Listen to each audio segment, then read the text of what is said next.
12월 5일 주일 가정 영성 회복을 위한 가정 예배를 시작합니다. 다 같이 주님 가르치신 기도합니다.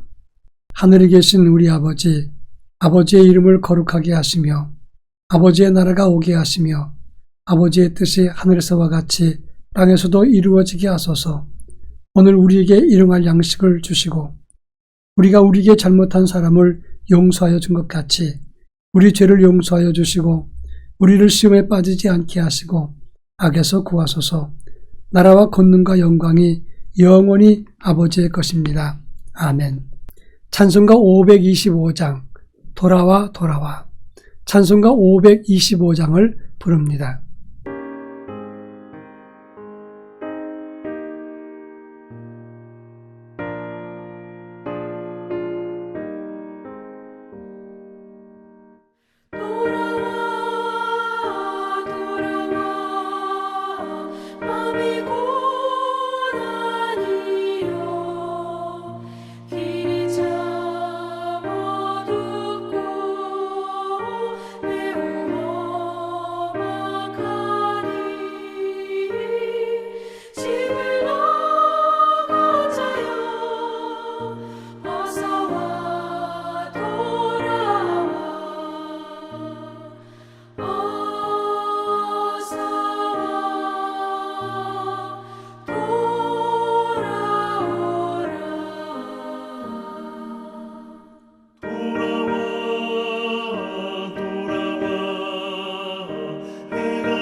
이 시간 우리에게 주시는 하나님 말씀은 신약성경 로마서 2장 17절로 24절입니다. 로마서 2장 17절로 24절 말씀을 한 절씩 교독합니다.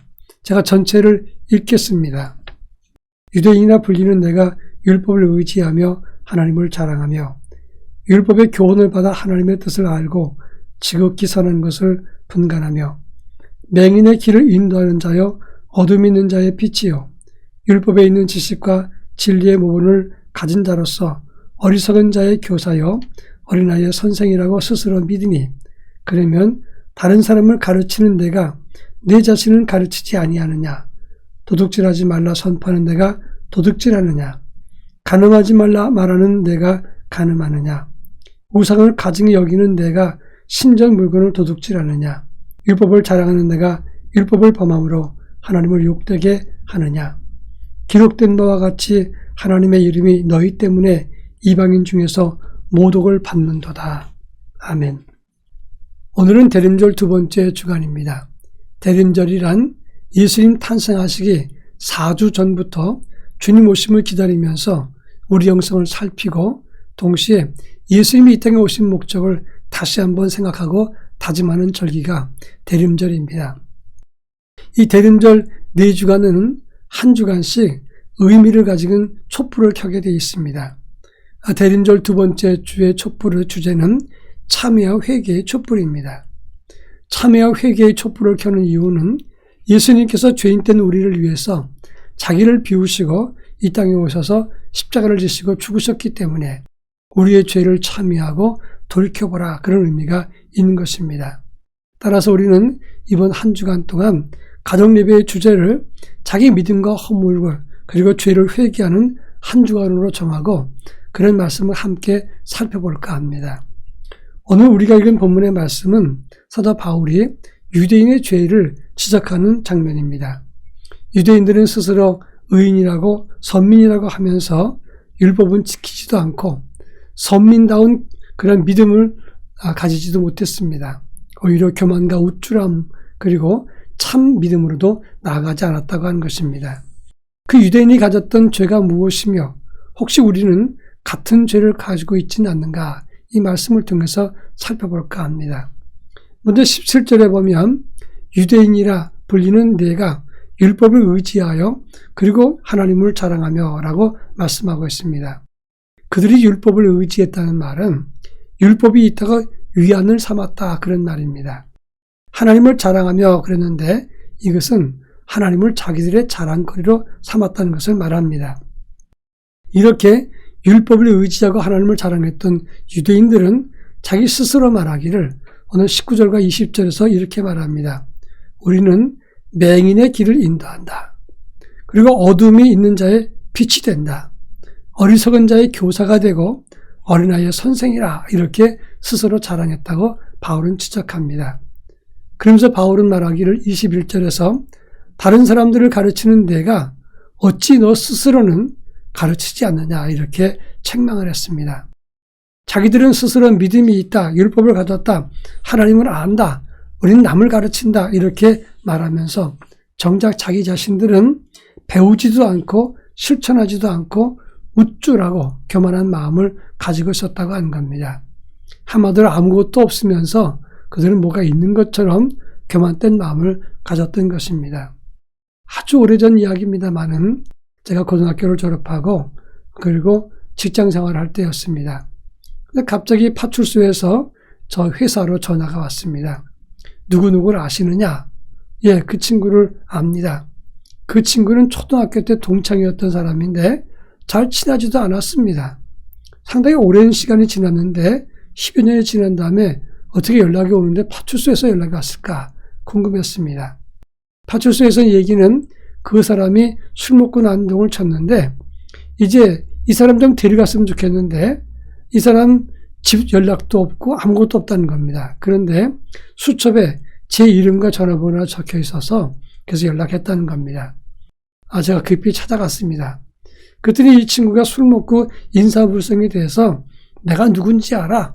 나도 경찰 가족이야, 이렇게 얘기를 하는 겁니다. 나중에 제가 물었습니다. 너는 어떻게 경찰 가족이냐? 그랬더니 자기 친척이 파출소에서 근무한다고 했습니다.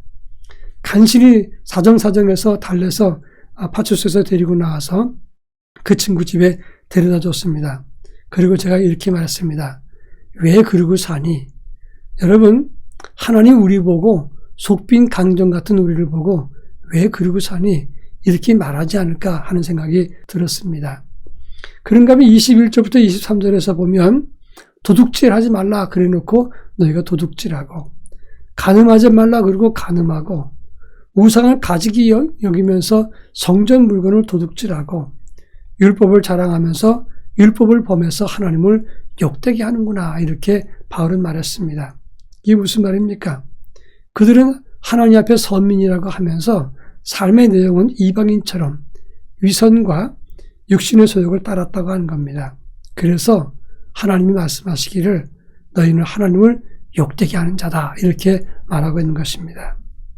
로마서 1장 23절에 보면 하나님의 영광을 썩어질 사람과 금수와 버러지의 형상으로 바꾸었다고 했습니다. 여밀방일이란 말이 있습니다. 여밀방일이란 말은 하나를 얻으면 버려야 된다 이런 말입니다. 예수 없고 말씀을 들을수록 우리 하나씩 버려가야 됩니다. 위선도, 육신의 소욕을 채우는 것도, 그리고 탐욕도, 정욕도 하나씩 버려야 되는 것입니다. 그래야 예수 닮는 삶을 가질 수가 있는 겁니다. 이제 24절에 보면 하나님의 이름이 너희 때문에 모독을 받는다 이렇게 지적을 했습니다. 그러면서 28절 이후에 보면 표면적 유대인이 유대인이 아니고 이면적 유대인이 참 유대인이다 이렇게 말하고 있습니다. 이 말은 겉으로 믿는 척 진짜 믿음이 아니고 내면의 영성, 깊은 믿음, 그리고 내면의 경건이 참 믿음이라는 것을 말하고 있는 것입니다.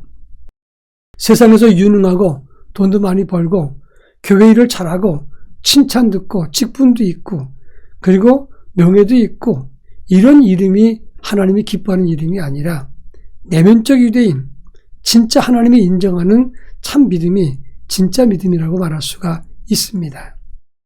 1938년 9월 9일 제27대 우리 장로교 총회에서는 신사참배를 가결했습니다. 이때 총회장이 신사참배를 강요하고 그리고 또 이것을 가결시켰습니다. 여러분, 총회장 그러면 영광스러운 직책인데 정말 영광스러운 짓을 했습니까? 역사상 가장 수치스럽고 그리고 역사에 죄를 지었습니다. 그리고 하나님 앞에 죄를 지었습니다. 그런데 그들은 하나님 앞에서 자기 수치를 몰랐습니다. 그래서 죄인이 되었습니다. 여러분, 역사의 죄인뿐만 아니라 하나님 나라에서도 죄인 된 자가 되어서는 안 되는 것입니다. 우리 모두 한 해가 점점 가기 전에 참 신앙의 믿음을 가지고 그리고 하나님 앞에 바르게 서지는 그런 모습을 가질 수 있어야 된다 하는 것입니다. 다 같이 기도합니다. 유대인 같은 교만을 버리고 참 믿음의 성도가 되게 하옵소서. 기도하겠습니다.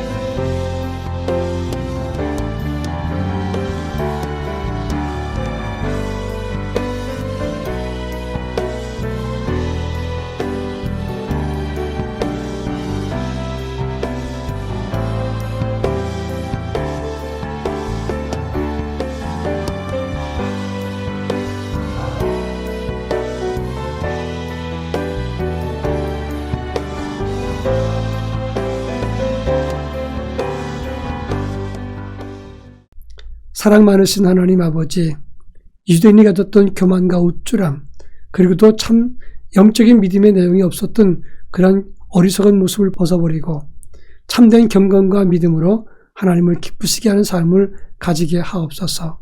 예수님의 이름으로 기도합니다. 아멘.